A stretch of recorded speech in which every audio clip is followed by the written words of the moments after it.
تو کسی بھی مسلمان کے سامنے یا غیر مسلم کے سامنے یہ بات آئے گی کہ بھئی اسلام کے کیا معنی ہے. اسلام کے معنی مسلمان یہ بتاتے ہیں کہ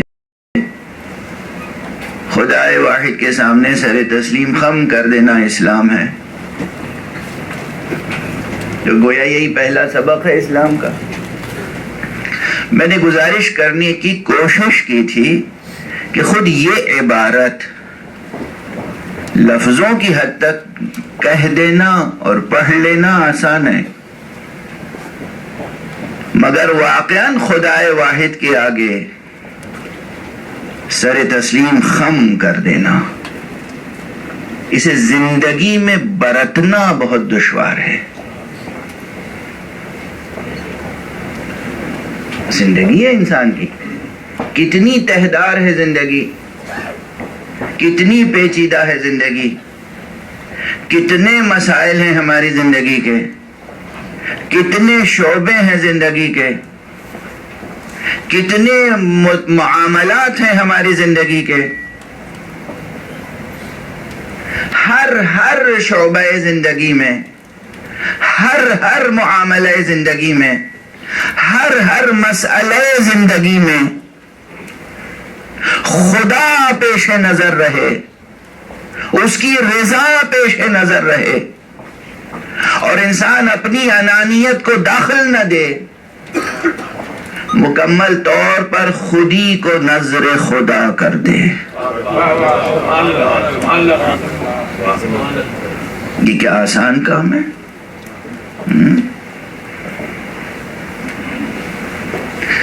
میں خودی کی بحث نہیں چھیڑنا چاہتا، ورنہ بات شاخ در شاخ پھیلتی چلی جائے گی. ہمارے اردو ادب میں، اردو تہذیب میں لفظ خودی نے ایک خاص سفر طے کیا ہے. پہلے خودی کا کلمہ کسی اور معنی میں استعمال ہوتا تھا، اور اب خودی کا کلمہ کسی اور معنی میں استعمال ہوتا ہے.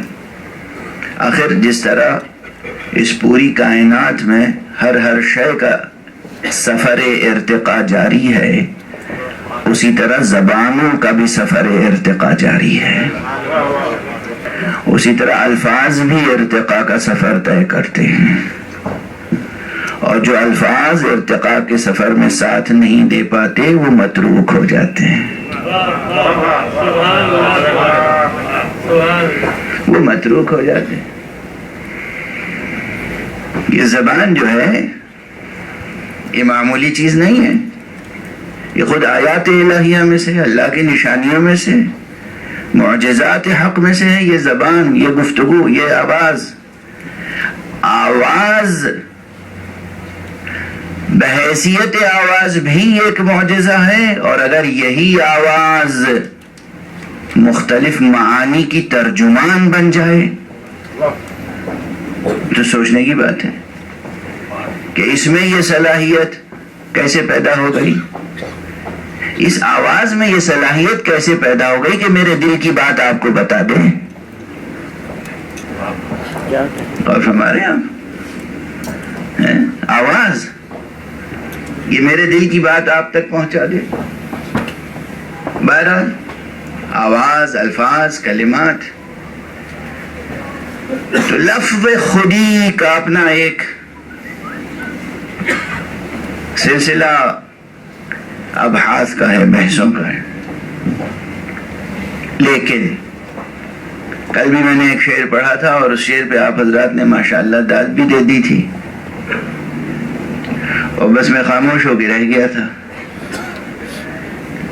اس لیے کہ میں اکثر یہ بات کہتا رہتا ہوں کہ ہمارے اب معاشرے میں، مجمع میں یہ کیفیت ہو گئی ہے کہ جہاں جس بات کی داد دینی چاہیے وہاں تو خاموشی رہتی ہے، اور جہاں داد نہیں دینی چاہیے وہاں داد دیتے ہیں. اب وہ شعر یہ تھا، پھر دہرا دوں چونکہ بحث سے مربوط ہے. جناب جمیل مظہری کا شعر تھا، بدنام نہ کیوں ہو خم گردن یہ خودی کا، مارا ہے ازل سے تیری سجدہ طلبی کا.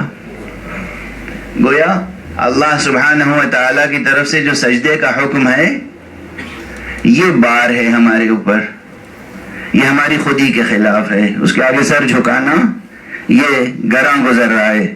اسے کہہ رہے ہیں کہ بدنام نہ کیوں ہو خم گردن یہ خودی کا. اور بات تو انہوں نے اس سے بھی آگے بڑھائی ہے، جھکنا بھی برا اور جھکانا بھی برا ہے، چوکھٹ سے مٹا داغ میری خیرہ سری کا.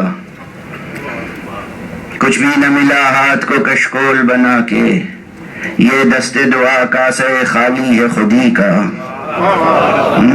یہ سب ان کے اشعار ہیں. دیکھیے آپ نے داد دینی شروع کر دی ہے نا، اور کیسے تشکیق آمیز اشعار ہیں.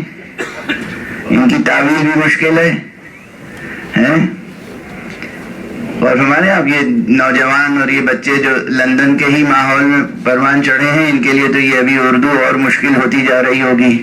سوچ رہے ہوں گے کہ ان کی نثر ہی برداشت کر رہے تھے ہم، اب انہوں نے ایسی مشکل شاعری سنانی شروع کر دی. لیکن دیکھیے صبر کر لیجئے، مفہوم تک آپ پہنچ جائیں گے. کیونکہ بات آ گئی ہے. شعر کا ایک فائدہ یہی ہوتا ہے کہ جو بات کئی صفحوں میں کہی جاتی ہے وہ 2 مصروں میں بھی کہی جا سکتی ہے.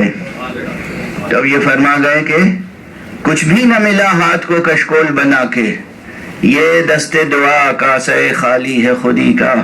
نور آنکھوں میں آنا تھا کہ ہونے لگا معدوم، جلوہ کے کرشمہ تھا میری بے بصری کا.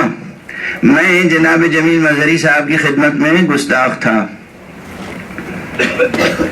تو میں نے اسی زمانے میں، یعنی یہ بات آج سے 35 برس پہلے کی ہے، اسی ردیف میں، اسی قافیے میں، اسی زمین میں اپنے معروضات پیش کیے اور ان کی خدمت میں لے گیا ادب کے ساتھ. میں نے کہا اب آپ اس کی اصلاح فرما دیجئے. اب ظاہر ہے کہ مجمع میں تشریف فرمائے وہ حضرات بھی کہ جو اردو زبان و ادب یونیورسٹیز میں پڑھاتے ہیں، تو وہ نزاکت سمجھ سکتے ہیں کہ تھے تو علامہ جمیل مظہری بہت بڑے استاد، مگر جب خدا سے ٹکراتا ہے کوئی تو خوب ٹھوکریں کھاتا ہے. تو خود ان اشعار میں جو زبان کی کمزوریاں ہیں وہ بھی عجیب و غریب ہیں. دیکھیے خیرہ سری کا کلمہ، ایک جگہ سجدہ کرتا رہے انسان تو اسے خیرہ سری نہیں کہتے. خیرہ سری اسے کہتے ہیں کہ آج یہاں سجدہ کر لیا، کل وہاں سجدہ کر لیا، کل وہاں سجدہ کر لیا. اور اسی طرح اس میں اور جو تعبیرات ہیں وہ بہت محل نظر ہیں اور خلاف ذوق بھی ہیں. اس لیے میں نے جو گزارش کی تھی وہ یہ تھی کہ اللہ رے اعجاز یہ سجدہ طلبی کا، اللہ رے اعجاز یہ سجدہ طلبی کا، احساس تو بیدار ہے بندے میں خودی کا. احساس تو بیدار ہے بندے میں خودی کا، ہوتا نہ تقاضا تو یہ توہین بڑی تھی، ہوتا نہ تقاضا تو یہ توہین بڑی تھی، احسان رہا شوق پر سجدہ طلبی کا. احسان رہا شوق پر سجدہ طلبی کا، جب سے تیری چوکھٹ پہ جھکا ہے سر تسلیم، آنکھوں کو کھٹکتا ہے نشان خیرہ سری کا.